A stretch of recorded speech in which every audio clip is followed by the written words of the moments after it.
วัสดีจ้าสวัสดีท่านผู้ชมทุกท่านที่พ้นการออกวันหวย5 น้อยพิเศษประจำวันที่2 พฤศจิกายน 2568รางวัลเลข2ตัวล่างเลขที่ออก30รางวัลเลข2ตัวบนเลขที่ออก01รางวัลเลข3ตัวบนเลขที่ออก501นี่ก็เป็นผลออกรางวัลหวย5 น้อยพิเศษประจำวันที่2 พฤศจิกายน 2568ขอให้โชคดีมีชัยทุกคน5 น้อยพิเศษได้รับเงินกันทุกคนด้วยจ้า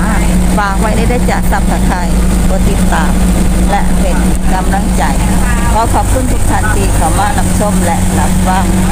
และมาพบกันใหม่ในเวลา18:30 นาทีใน5 น้อยปกติสำหรับครั้งนี้